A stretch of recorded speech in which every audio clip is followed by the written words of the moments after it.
The afternoon light filtered through the tall windows of the elegant townhouse, casting gentle shadows across the polished hardwood floors.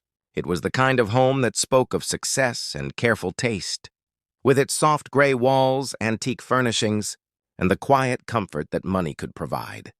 But today, the beautiful rooms held tension that no amount of wealth could ease. Margaret Whitfield sat on her knees beside the living room sofa, her silver hair pulled back in a simple bun, wearing a modest blue dress that had seen many years of faithful service. At 73, her hands showed the gentle tremor that comes with age, and her shoulders ached from a morning spent in the same position. Before her sat Victoria Sterling, a woman whose beauty was as striking as her ambition. At 32, Victoria wore her success like the elegant red dress that hugged her figure. Perfectly tailored, commanding attention, designed to impress.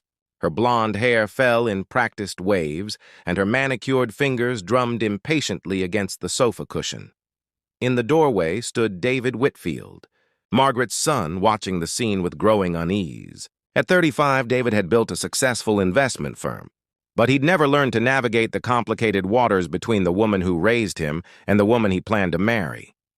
The brass bowl between them held warm, soapy water, and Margaret's tired hands moved slowly as she attempted to wash Victoria's feet, a task that had been demanded an hour earlier when Victoria complained of sore muscles after her yoga class. "Please." "Dear," Margaret whispered, her voice barely audible above the quiet sounds of the house. "My arms are so tired. Perhaps we could finish this later?" Victoria's eyes flashed with irritation. "I asked you to do this one simple thing, Margaret. Are you telling me you can't even manage that?"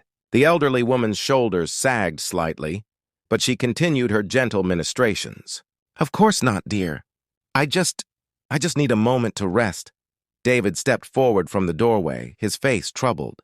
He'd been watching this scene unfold for the past hour, and something deep in his chest had been growing tighter with each passing minute. "Victoria," he said quietly. "Maybe this isn't—" "Don't!" Victoria snapped, not even looking in his direction. "Your mother offered to help me relax. I'm simply accepting her generosity," but David knew better. He'd seen the way Victoria spoke to his mother when she thought he wasn't listening, the subtle demands, the way she expected to be waited on, the gradual erosion of respect that had been building for months. Margaret's hands trembled as she reached for the towel, and something in that simple gesture broke David's heart. This was the woman who had worked 2 jobs to put him through college, who had sat by his bedside through childhood illnesses, who had celebrated every success and comforted every failure with unconditional love. And here she was, on her knees, being treated like hired help in what should have been her sanctuary. "That's enough," David said, his voice carrying a new firmness that surprised even him. Victoria looked up, her expression sharp with annoyance. "Excuse me?" David walked over to his mother, gently taking her hands and helping her to her feet. Margaret looked up at him with confusion and a trace of fear, as if she was afraid she'd done something wrong. "Mom, please sit down," he said softly, guiding her to the armchair across from the sofa. "You don't need to do this."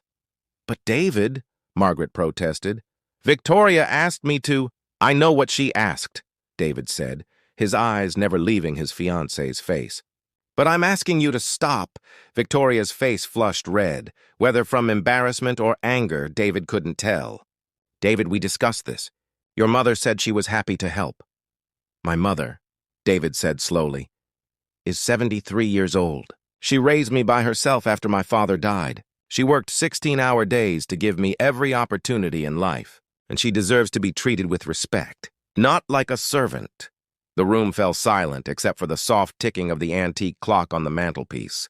Margaret sat in her chair, her hands folded in her lap, looking between her son and the woman she'd tried so hard to please. David knelt beside his mother's chair, taking her weathered hands in his own. "Mom, I need to ask you something, and I want you to be honest with me. Have you been happy these past few months?" Margaret's eyes filled with tears she'd been holding back for too long. "Oh, David. I just wanted her to like me. I wanted us to be a family." The simple honesty of those words hit David like a physical blow. All this time, while he'd been caught up in wedding plans and business deals, His mother had been quietly sacrificing her dignity in hopes of earning acceptance from a woman who saw her as nothing more than an obstacle. "Victoria," David said, standing and turning to face his fiancée. "I think we need to have a conversation." "What's there to talk about?" Victoria replied, her voice taking on the sharp edge it carried when she didn't get her way. "Your mother was helping me with something simple. You're making this into a bigger deal than it needs to be." David looked at the woman he'd planned to marry. Really looked at her.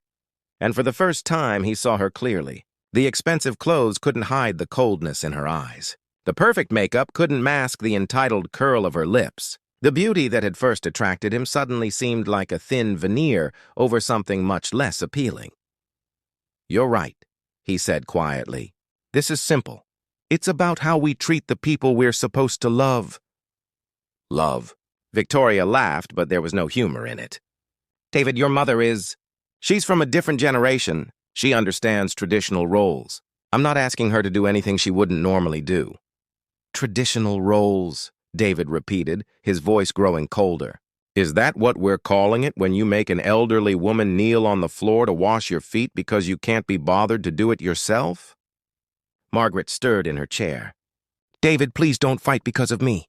I really don't mind." "But I mind, Mom," David said, his voice soft but firm. "I mind because you taught me that love isn't about making demands.